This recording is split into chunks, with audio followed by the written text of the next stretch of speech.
Magpapatuloy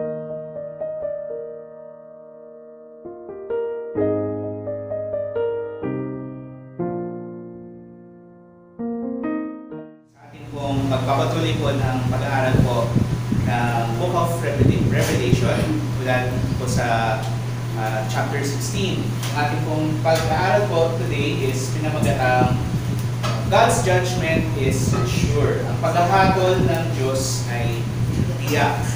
So, sa previous sa mga pag-aaral po natin, I hope na kayo rin po ay napagpala po na malaman natutunan po natin kay Kuya Choi na ang ating pong Diyos, first, He is holy, siya ay banal, siya ay matuwid, He is righteous, He is merciful, and He is also just.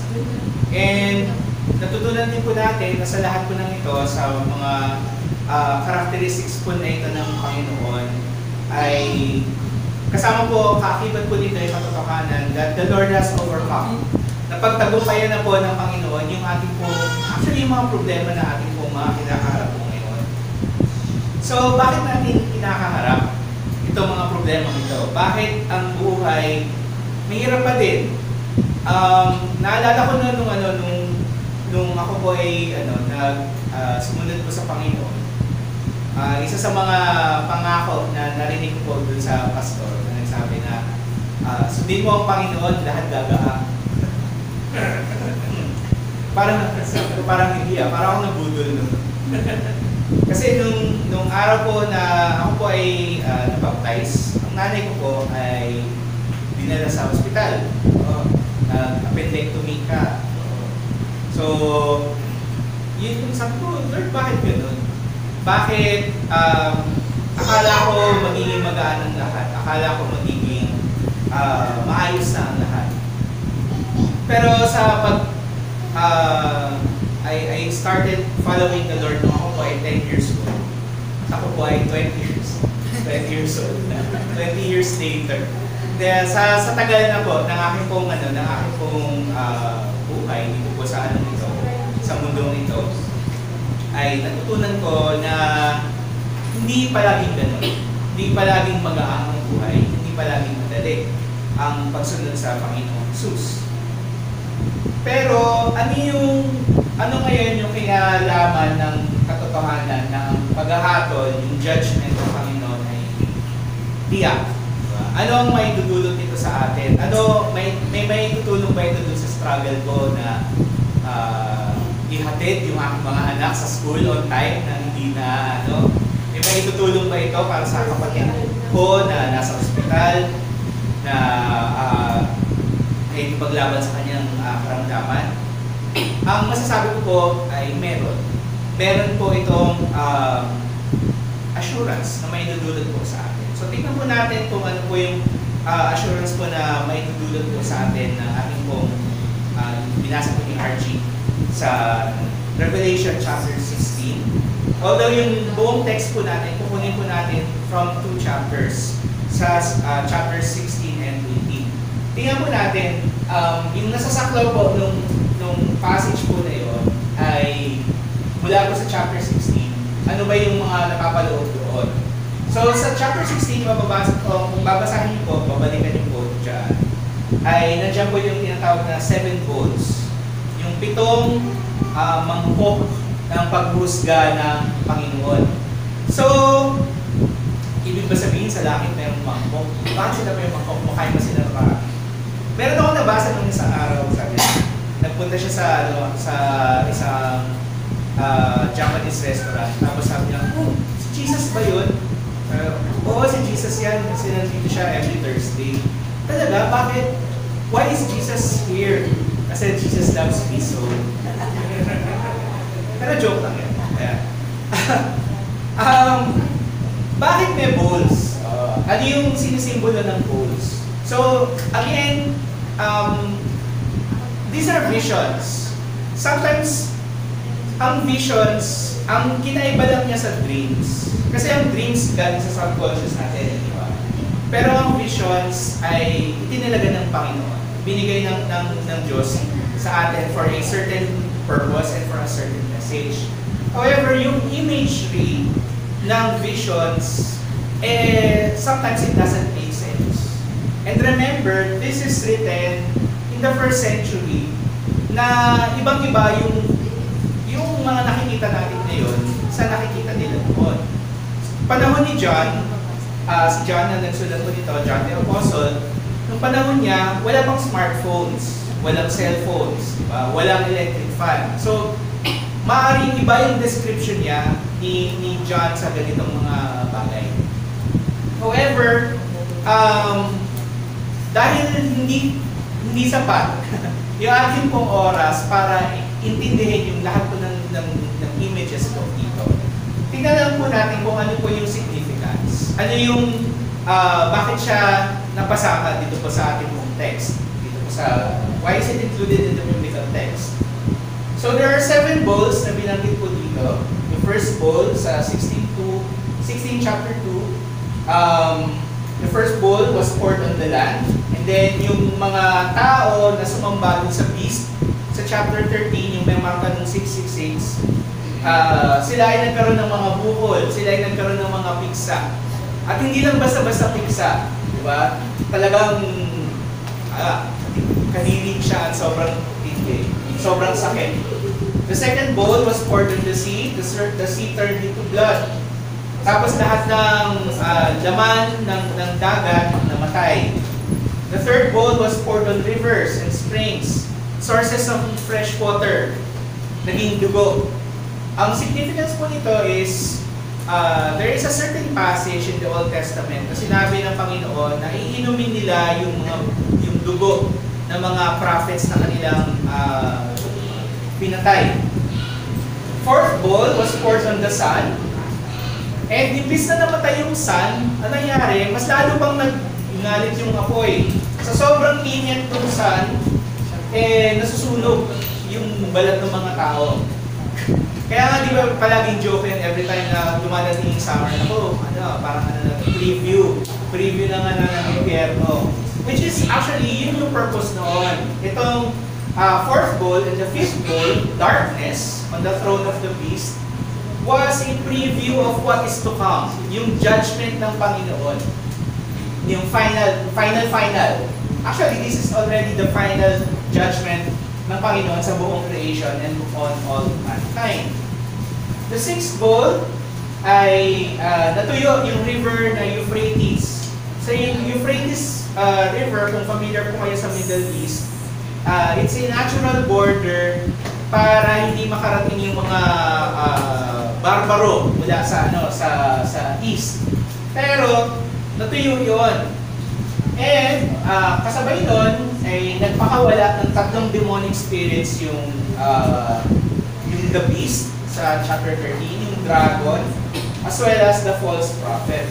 So itong mga demonic frog spirits na ito ay lumuwas sila, and they are finding yung mga kings para samahan sila for the great battle at Armageddon. Yung Armageddon kasi na alam natin, diba?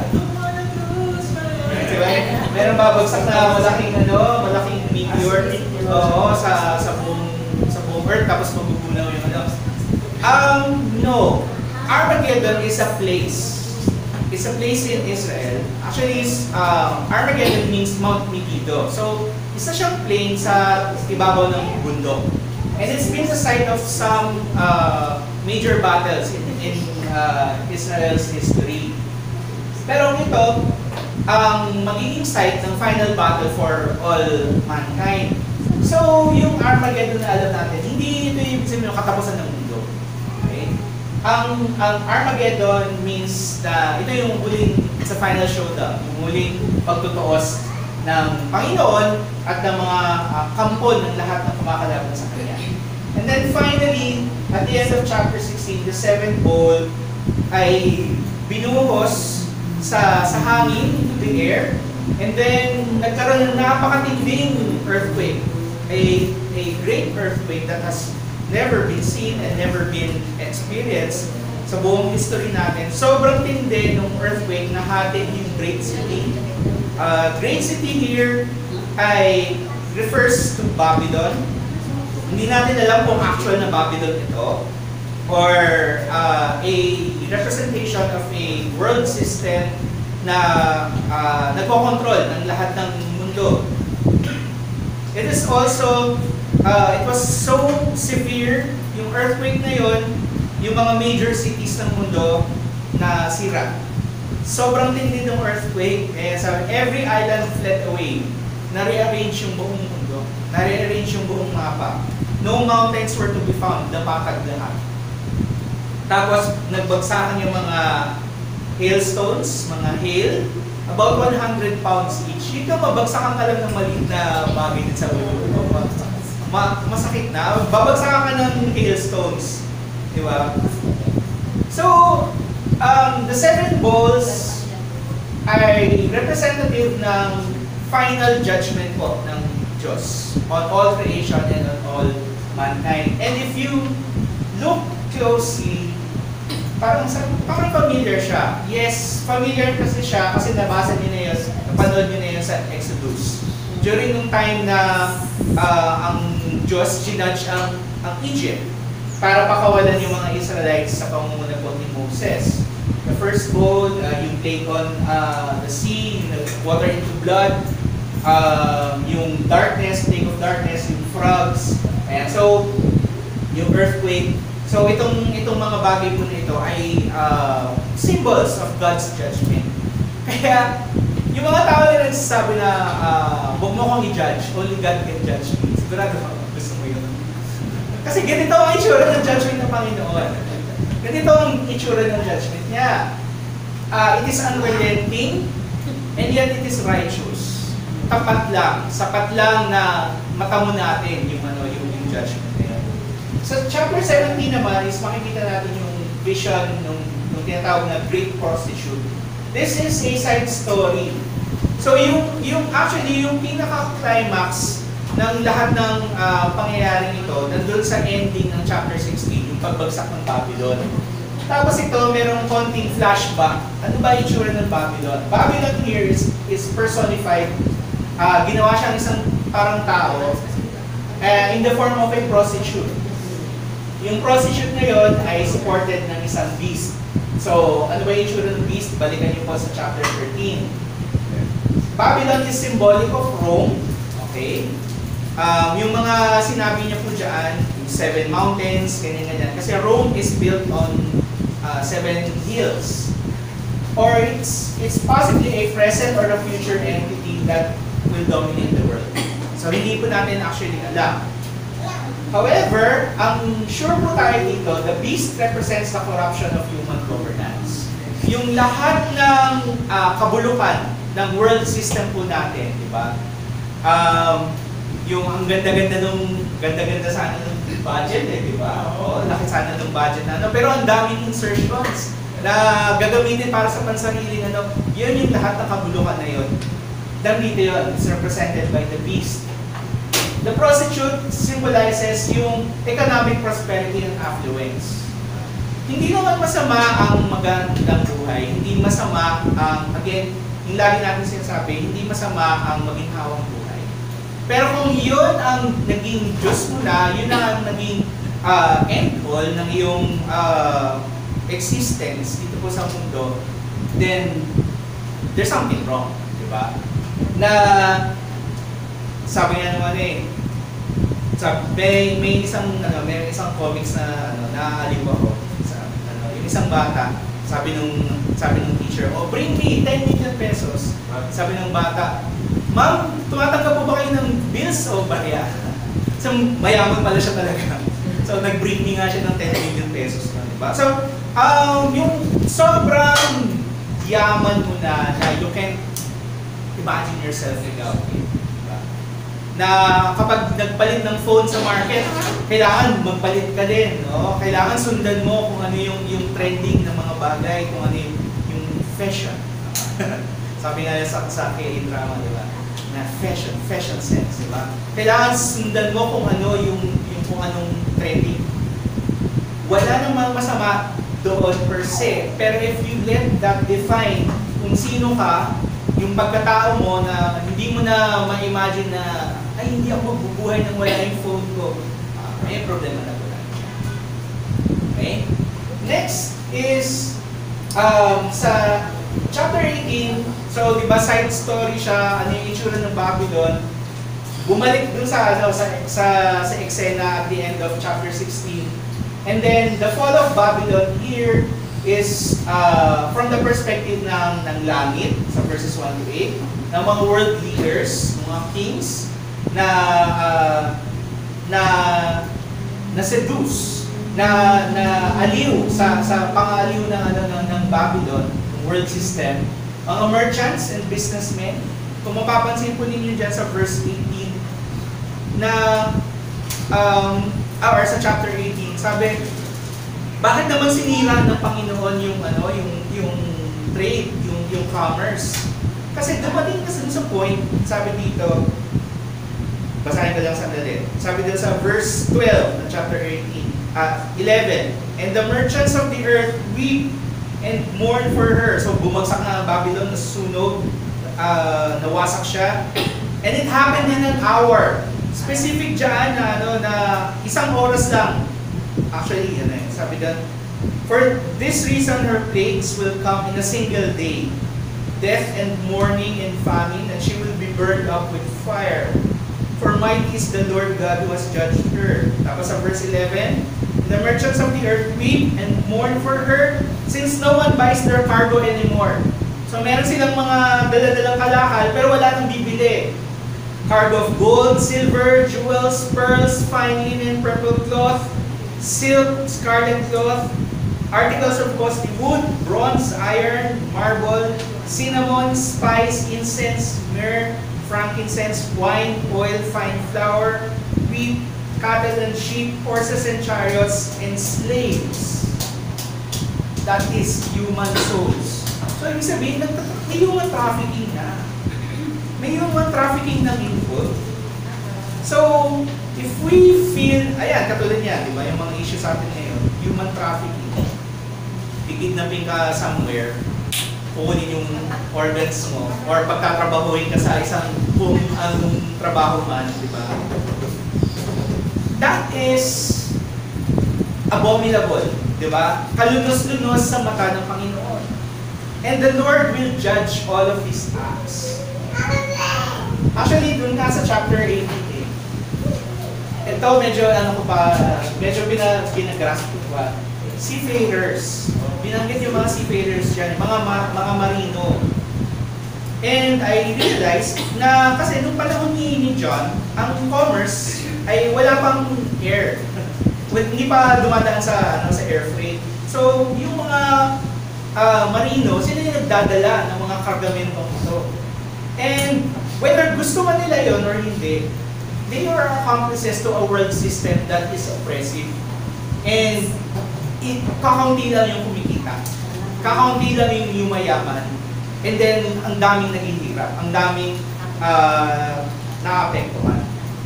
And then, once again, sa verses 21 to 24 ng chapter 18, the perspective goes back to the perspective of heaven. Kaya itong painting ko na ito, yung anghel na meron siyang hawak na silingan, tapos binagsak niya sa dagat.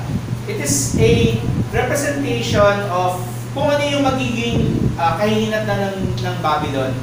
Kung naaalala ninyo si Jesus, meron siya sinabi noon na kung isa sa inyo ay nagiging dahilan para yung mga kabataan ay magkasala, better pa na talian siya ng gilingan sa kanyang leeg tapos ihagi siya sa dagat. Okay? So, Jesus here was using exaggeration. But dito, yung illustration na yun comes to life na ibinagsak dahil ang Babylon ay nagiging influensya para ang mga tao ay magkasala, ay para siyang isang gilingan na iahagi sa dagat, lulubog para hindi na makita. So, ang tanong po natin para sa pag-aaral po natin, kailangan ba talaga? Kailangan ba, importante ba talaga yung judgment ng Panginoon? Is it really necessary? Sigurado ba yung pagkakaroon ng Diyos? Diba? And tatlong mga katotohanan po ang nais po natin na pag-aralan po. Una, sigurado ang pagkakatol ng Diyos kasi nagre-rebelde po ang sangkatauhan. Yun po yung nature po natin, nature ng mga tao. It is our nature to rebel against God.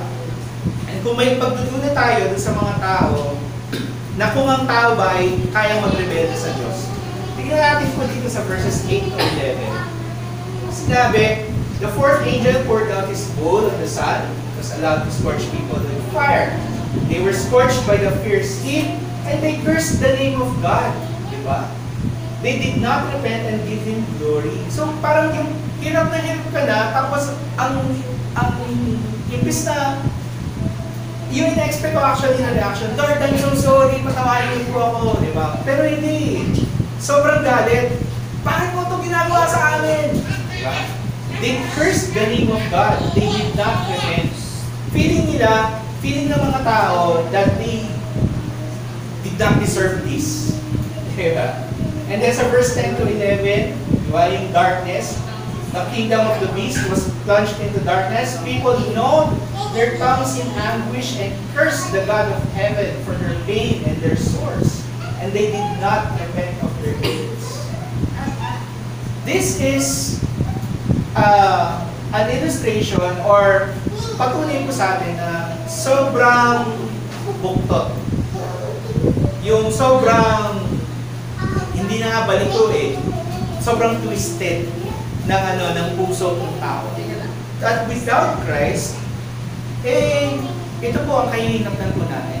Ito po ang kahinatnan natin. Purong nagalit na nagpapakita sa atin kung gaano kasama ang puso ng tao.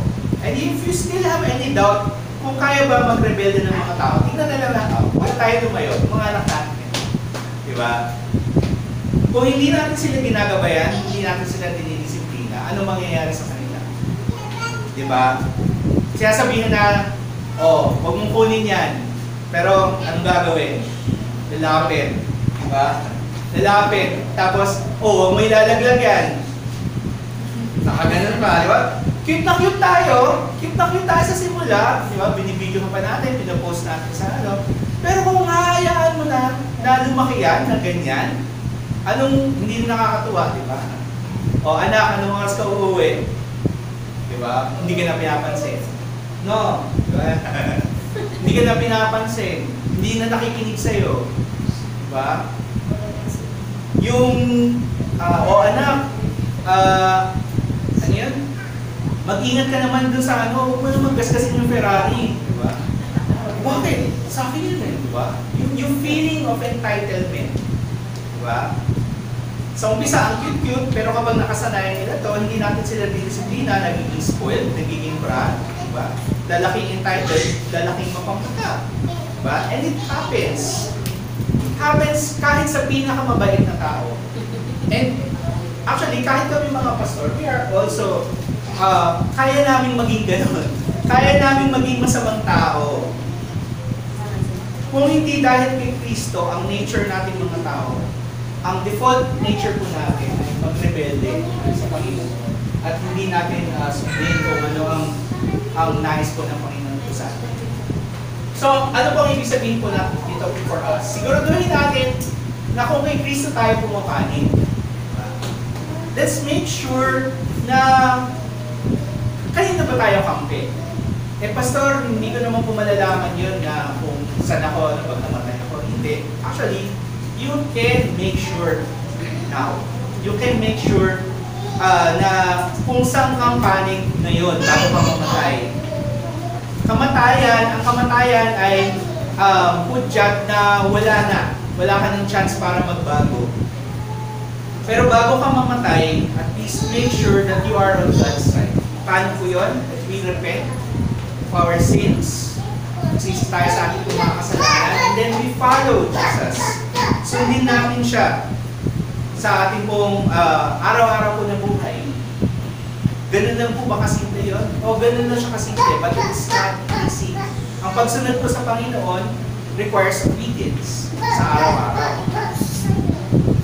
The sixth bowl in Revelation 16 reveals to us na ang buong mundo mag-iipon at magpipilbon ng kanilang pong puwersa.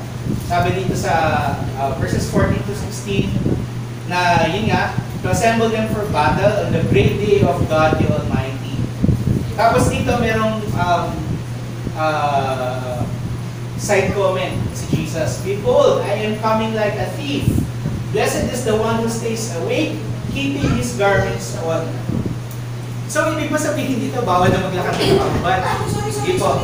Ang tinutukoy po dito is yung garments na yung spiritual na standing natin sa Panginoon.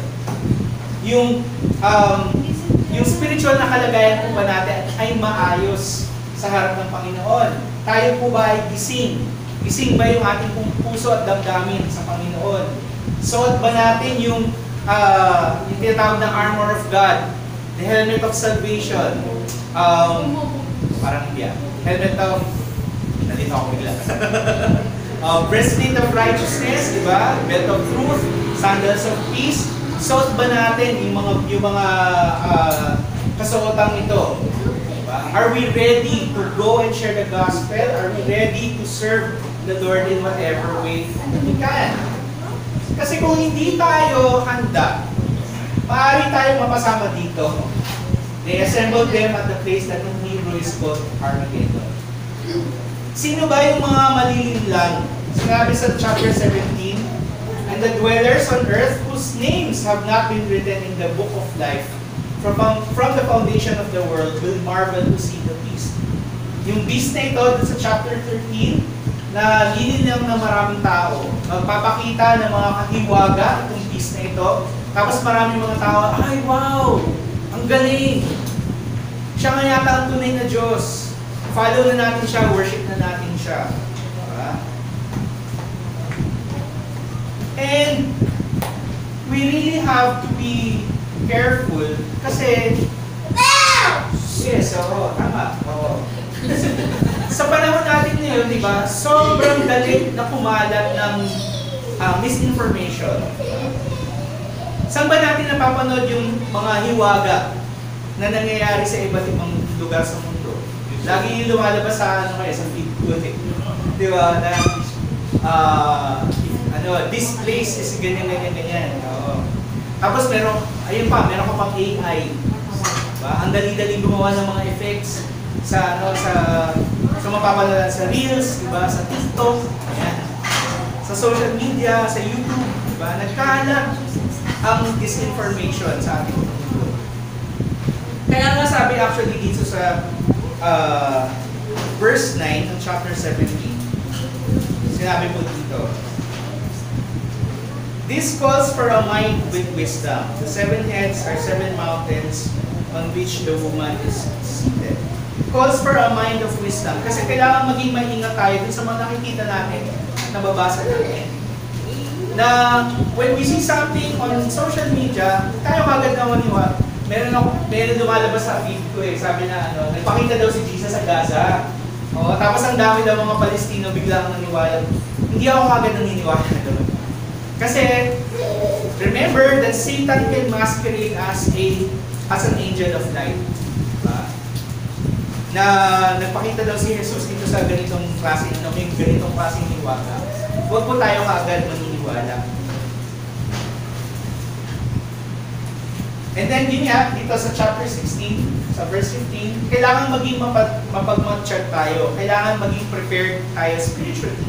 Dahil hindi natin alam kung kailan dadating si Kristo. Hindi natin alam yung panahon na siya ay dadating. When that happens, endgame. Tapos na ang lahat. Wala nang panahon, wala nang pagkakataon para tayo magsisi. Kaya ngayon pa lang, siguraduhin natin kung kaninong panig ba tayo. Dalawa lang po yung panig na available. Wala pong middle ground. You're either on Christ's side or you are on Satan's side. So magsisi tayo sa ating mga kasalanan, sumunod tayo kay Kristo buong buhay natin. Ito po yung paraan para siguraduhin natin na yung ating mga pangalan ay nakasulat po sa Book of Life. We believe in the Lord Jesus Christ, you will be saved. You and your family. Sabi po sa Acts. Pangalawang katotohanan, sigurado po ang judgment ng Diyos. Dahil ito po ay katarungan for those who have suffered in the name of Christ. And sa atin kasi, sa ano natin, ever since na namulat po tayo dito po sa pagtitipon po natin dito sa Joy in Christ. Okay naman eh, di ba? Giniginaw po ba kayo sa aircon? Oh, okay lang, okay lang. Oh, so, enjoy natin yung lamig. Mga summer, baka mainit na naman, di ba? At the most, yun yung mga problema natin. Mainit ba yung aircon? Or ano, may parking ba dun sa harap? Di ba? Pero sa ibang bansa, sa ibang mga lugar, yung the mere mention of the name Jesus, o yung pagmumukha mo, mukha kang Christian, pwede kang mamatay. Diba? Pwede mong ikamatay yung magiging mukhang Christian ka. Pag nakita ka na meron kang daladalang Bible, pwede kang mamatay. Pwede kang maputulan ng kamay. Pwede kang maputulan ng ulo. Tapos, hindi ko alam kung mabubuhay ka kung naputulan ka ng ulo, di ba? Parang manong lang yun. Pero, yung ano, yung pwede ka magbuwis ng buhay. And it happens in places that are far from here. And sometimes, nangyayari din siya actually sa ibang mga parte po ng Pilipinas na hostile to the gospel. Sa pag-aaral po natin, King about the justice of God, we learned na ang Diyos, hindi niya hayaan ng anumang kasamaan na hindi ito katapat na kailangan meron siyang katapat na judgment. Diba? Kaya nga yung kasalanan natin, hindi ibig sabihin na o sige Lord Jesus, maniniwala mo ako sa iyo. Susundin na kita buong buhay ko. Okay na yun, di ba? Ang katapat nun, para yung privilege na yun na sumunod tayo kay Jesus at ipagkatiwala natin ang buhay natin sa kanila. Ang katapat nun, buhay ni Jesus Christ. Kasi dapat tayo yung mamamatay na yun eh. We deserve to die because of sin. So, ibig ba sabihin, kapag naniwala ako kay Jesus, hindi na ako mamamatay? Your physical body can die, will die, di ba? But, you will live eternally with Christ. Diba? Yung hope ng glorified body na meron tayo, glorified body na ito na hindi na kailangan, hindi ka na kailangan magbantay ng blood sugar or ng waistline mo. Diba? Hindi mo na kailangan alalahanin yung mga bagay yun in that glorified body. Diba? So, ang price for us to attain that, to receive that, is the life of Jesus Himself. Pero ang Panginoon, He renders judgment to satisfy His divine justice. So yung mga believers na nag-suffer for the name of Jesus Christ, merong katapat yun dun sa kung sino man yung nagpahirap sa kanila. Pero hindi ito ibig sabihin na yung, inaaway ka ng kapitbahay mo. Kasi yung aso mo nagkakalado sa bakod nila. Hindi yung persecution. Ano lang yun? Away ng magkakapitbahay. Hindi po yung persecution. Ito yung inaalipusta ka, pinapahirapan, or pinapatay ka na ng mga kasama mo dahil sa paniniwala mo kay Kristo. And gaya nga sinabi ko kanina, this is happening especially sa mga places na nagbabawal ang gospel. Sa ganitong pagkakataon, we can be sure na ang Diyos, nakikita niya ang lahat ng mga mangyayari. And He will render judgment para mabigyan ng katarungan yung mga ganitong pagpapahirap sa mga believers na Kristo.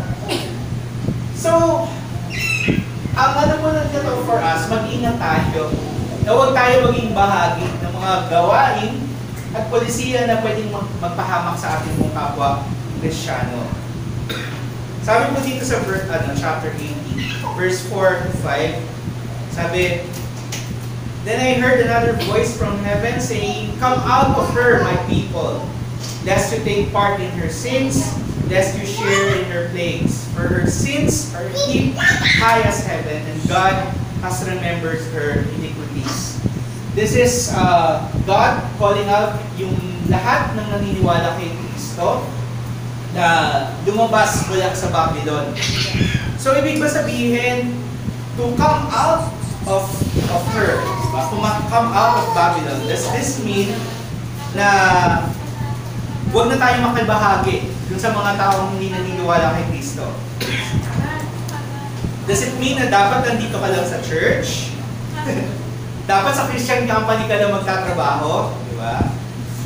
Huwag kang makihalubilo sa mga hindi naniniwala kay Jesus. Hindi po ibig sabihin ng ganon. Ibig sabihin, huwag tayo mag-participate sa kung anumang kasalanan yung kanilang ginagawa. I know of a company na dating tinatrabahuhan ng isa sa mga kapatid ko. I know of a company na yung gawain nila every Friday, meron silang Friday nights. So pagka Friday night, lalabas silang magkatrabaho, mag-happy hour, happy time. So, okay lang naman siguro kung mag-inuman kayo, di ba? Kaso lang, may, may benefits na kaakibat. Diba? Gahanap sila ng panandaliang aliw. And, yung kapatid ko made it a decision, conviction na huwag makisali sa mga ganung klase. So, pero, katrabaho niya pa din. Hindi niya, siya, mga makisala kayo. Hindi, tinuring silang gano'n. Diba? Yun yung hindi pag-participate sa mga ganitong klaseng gawain, sa kasalanan na ginagawa. And then, another example, there are leaders who advocate certain policies na maaaring magpahamak sa mga kapwa-Kristiyano natin. For example, immigration.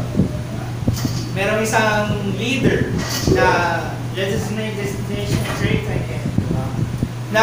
yung maraming mga Kristiyano, yes, palakpakan, itong presidente nito nagsabi na there are only 2 genders, diba?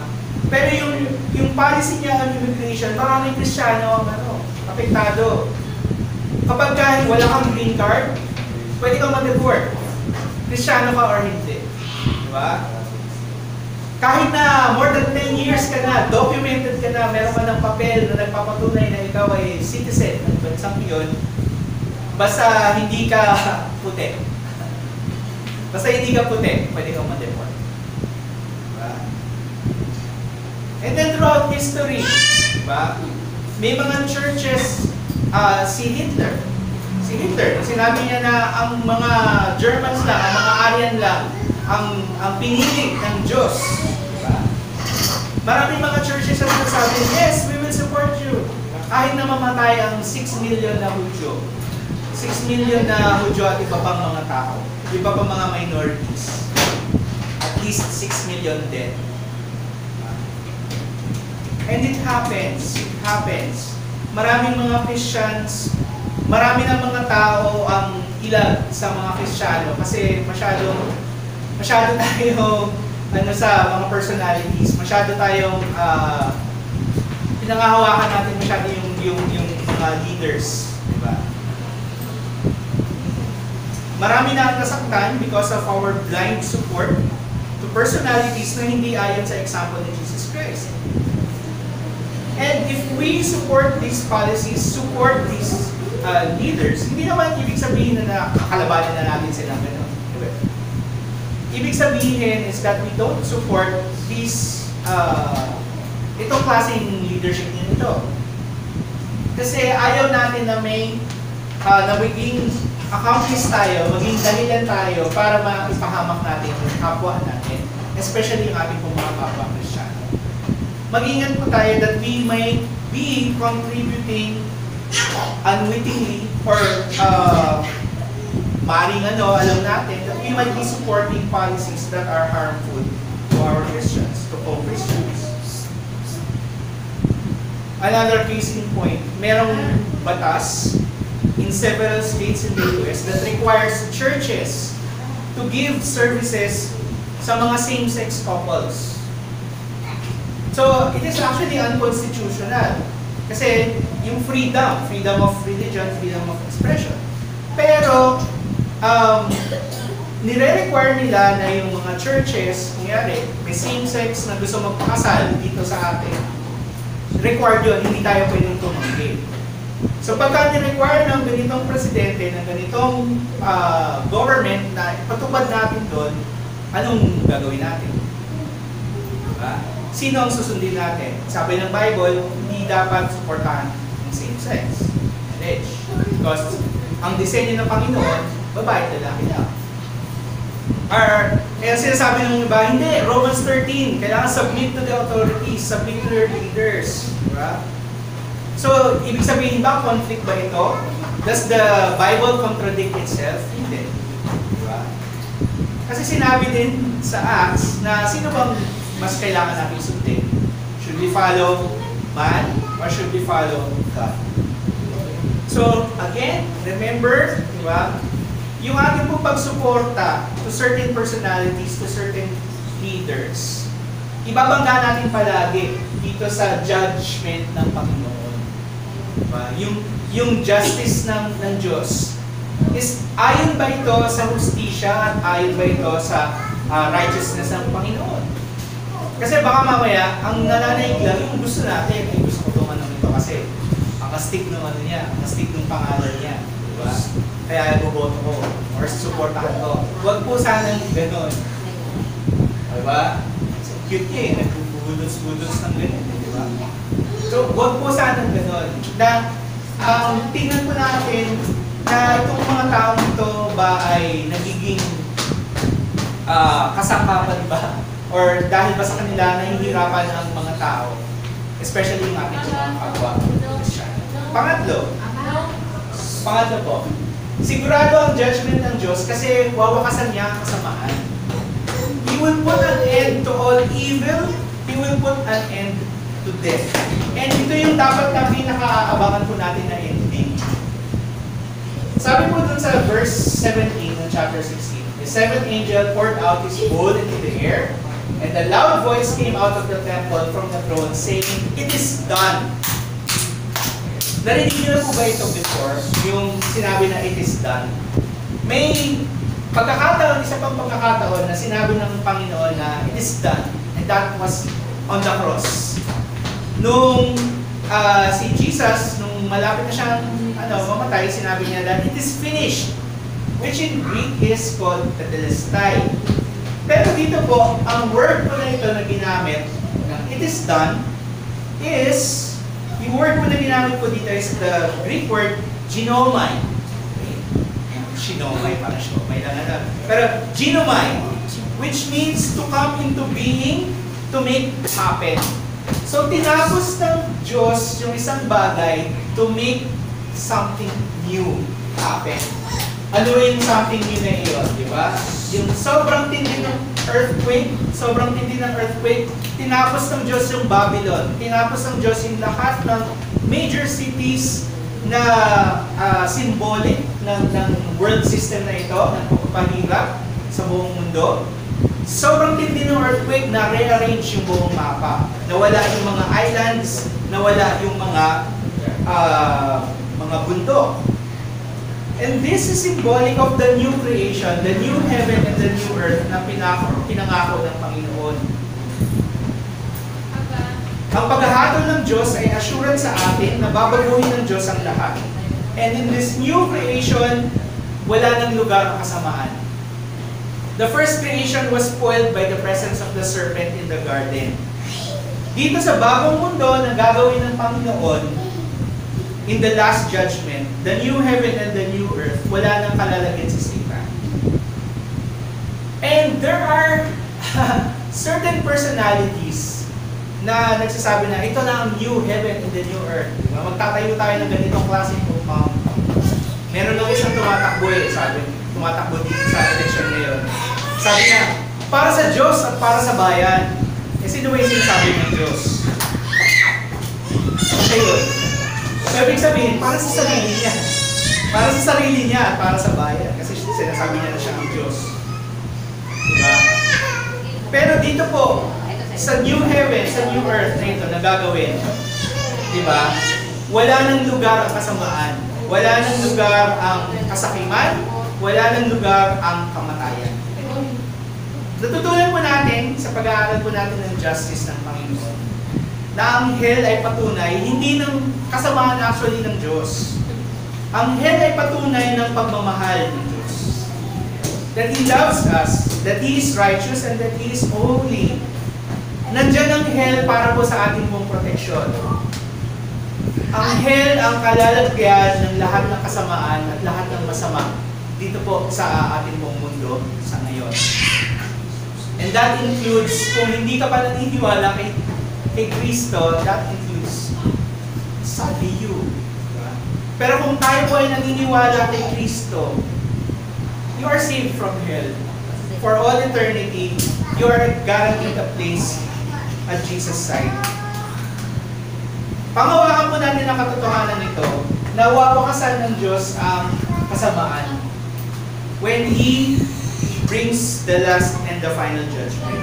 So, ang meaning po nito for us is that pwede po tayong umasa at magtiwala sa tagumpay na meron tayo kay Kristo. Diba? Yung tagumpay na inassure sabi sa Revelation 17 verse 14, the Lamb will conquer them, for He is Lord of Lords, King of Kings, and those with Him are called and chosen and faithful. Diba?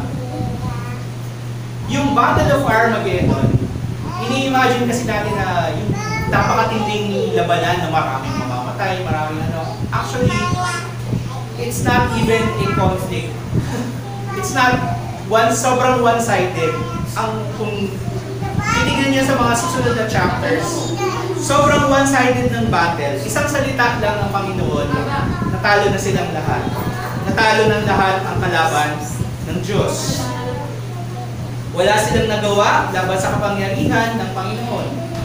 Lahat ng kapalig ni Kristo, tinawag na called, chosen, and faithful. So, bakit po ito big deal para sa atin? Bakit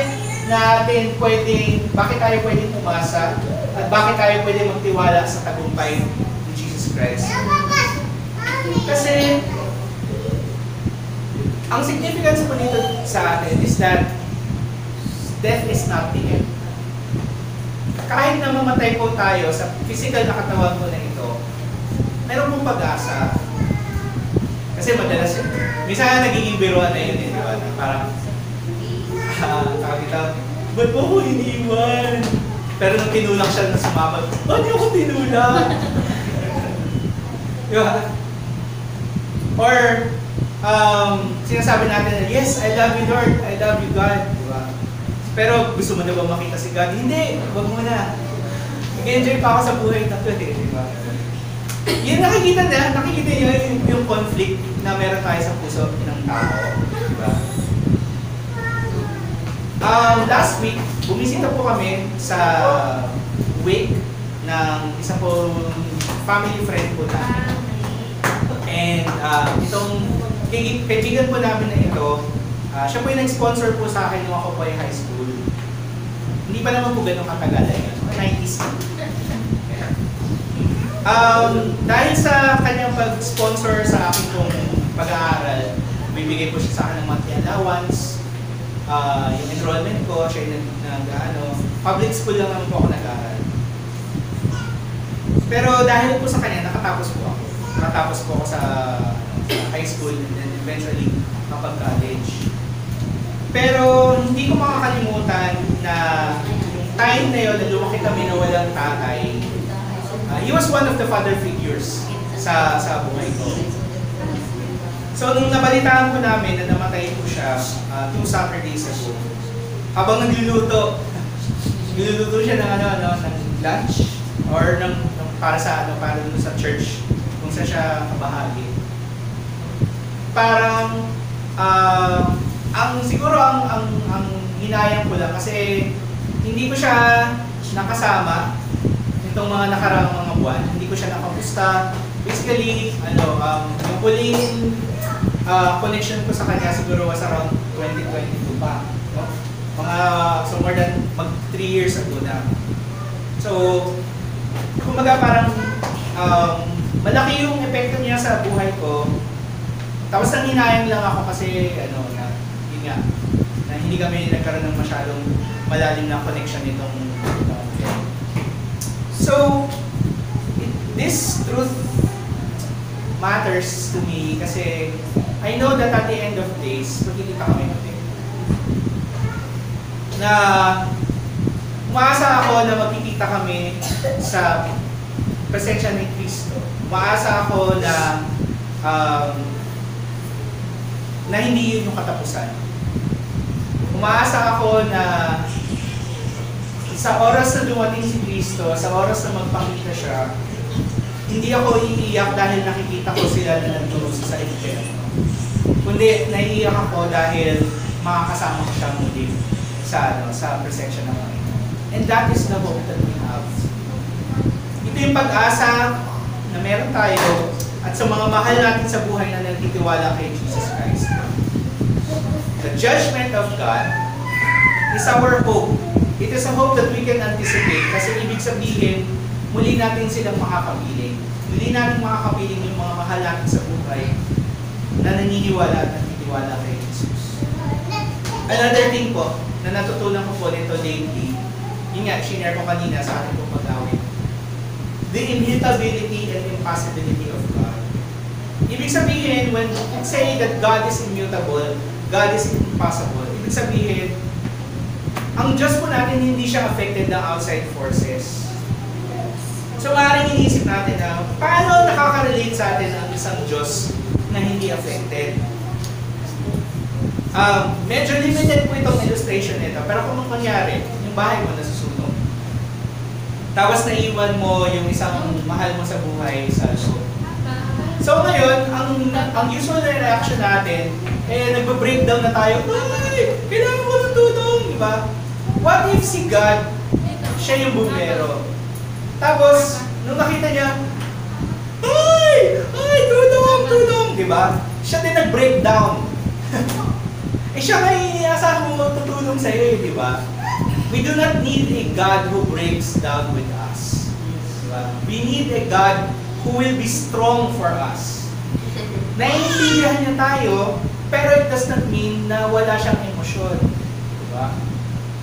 Hindi siya apektado ng sitwasyon, nakikita niya kung ano yung nangyayari at kung ano yung dapat gawin para iligtas yung mga dapat iligtas. That is immutability.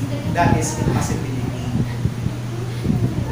Hindi nagbabago ang Diyos, hindi dahil sa pakiramdam niya. Wala siyang mood swings. Diba? Tapos maaasahan natin ng isang Diyos na hindi pa bago-bago ang isip. Diba? Ang Diyos natin hindi siya nagbabago. So dahil ang Diyos natin hindi nagbabago, siya yung nasa tamang posisyon to render judgment. Siya yung nasa tamang posisyon para i-judge tayo, i-judge ang buong sanlikha ng ayon sa kanyang righteousness, ayon sa kanyang katapatan. So sabi nga natin doon sa kanta natin kanina, di ba? A mighty fortress is our God, a bulwark never failing. So, tandaan mo natin, di ba? Sigurado po ang paghahatol ng Diyos dahil sa pagre-rebelde ng sanlibutan, sa katauhan. Alam na ba natin kung nasang panig po tayo? Sure ang judgment ng Diyos because this is justice for those who have suffered for the name of Jesus Christ. Sige sa atin natin, sino yung pinafollow natin and are we choosing to support policies and leaders na maaaring magpahamak sa ating kapwa, especially sa ating mga kapwa Christian. And finally, the judgment of God is sure kasi wawakasan niya ang kasamaan. He will put an end to evil and to death. And ito yung hope na pwede po natin panghawakan. Ito yung hope na pwede natin panghawakan. So meron pa ba tayong pagdududa sa mga pangako ni Kristo na magbabalik siya? Ano yung mga doubts na dapat natin na isuko sa Kanya? So sigurado na ba tayo? Kung sang panig tayo? May pag-aalinlangan pa ba tayo kung bakit kailangan? Is it really needed? Diba? Yung judgment ng Panginoong Jesus. We can trust Him. Tiwala tayo kay Jesus, umasa tayo na ang paghahatol ng Diyos ay sigurado. Tandaan po natin that God's judgment is sure. Pwede po tayo magtiwala sa ating Panginoon at sa Kanyang pong salita. Asahan po natin na yung paghuhusga ng Diyos, itatama niya yung lahat ng mali. Wawakasan niya ang kamatayan at ang kasamaan. Ito po ang ating pong pag-asa sa buhay na ito at sa susunod pa. Ito yung pangako na mapanghahawakan natin para po sa akin at sa mga mahal natin. Manalangin po tayo.